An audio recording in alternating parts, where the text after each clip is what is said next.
नमस्ते। जो लोग रेप करते हैं उनकी सजा क्या होनी चाहिए? दुनिया के अलग अलग देशों में उनके लिए अलग अलग सजा फिक्स करी गई। कहीं उन्हें सरेआम पत्थर से मारा जाता है तो कहीं उन्हें सरेआम गोली मार दी जाती है, कहीं उनके प्राइवेट पार्ट्स को काट दिया जाता है और कहीं उन्हें फांसी दी जाती है।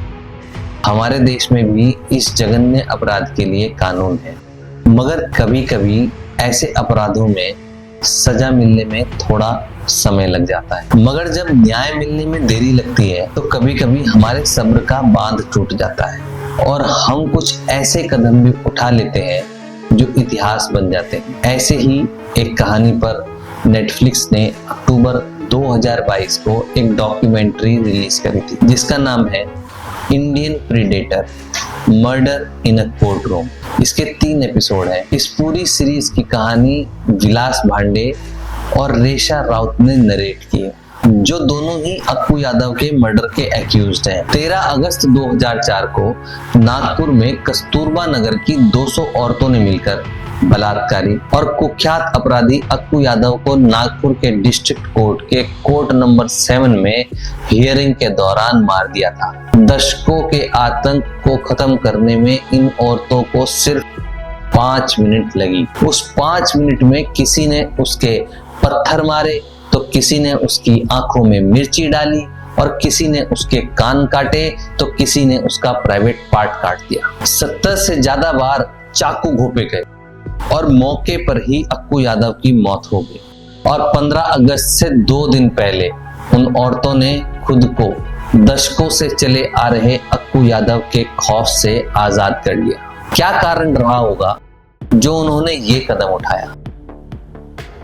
आइए विस्तार से जानते हैं। अक्कू यादव, जिसका असली नाम भरत कालीचरण था, एक छोटा मोटा चोर था, मगर उसके पिताजी की मौत के बाद वो अपराध की दुनिया में ढलता चला गया। अक्कू नागपुर के कस्तूरबा नगर में रहता था।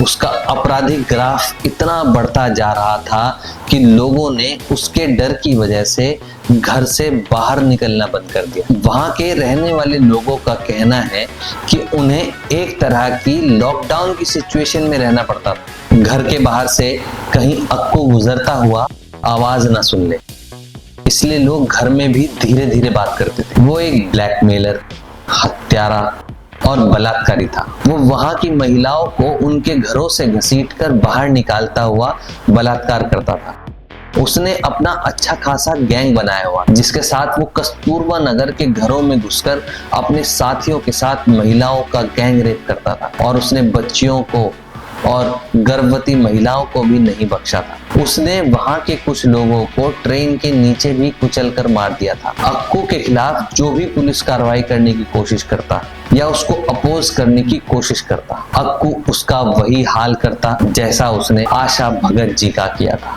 आशा भगत वहां लोकल शराब का ठेका चलाती थी। उसके ग्राहक बड़े बड़े बदमाश और गुंडे मवाली थे, इसलिए आशा अक्कू से डरती नहीं थी। आशा ने अक्कू को मरवाने की एक बार कोशिश भी करी थी, मगर वो बच निकला। मगर अपने दोस्त अविनाश तिवारी, जिसका अक्कू बाई के साथ मिलना जुलना था, उसने उसकी सरेआम हत्या कर दी। अविनाश को सरेआम मारने के बाद अक्कू ने जेल से आते ही आशा भगत को बहुत ही निर्दयी तरीके से मार डाला। और जिस निर्दयी तरीके से उसने आशा भगत को मारा था, उसी निर्दयी तरीके से 200 महिलाओं ने उसे कोर्ट रूम में घुसकर सबके सामने मार डाला। मरते वक्त भी अक्कू के ऊपर गैंगरेप, हत्या, सशस्त्र डकैती, घर तोड़ना, धमकी और जबरन वसूली जैसे कई मामले दर्ज थे। अक्कू कस्तूरबा नगर की जिस औरत, लड़की या बच्ची पर नजर मारता था, उसे पाकर ही दम लेता था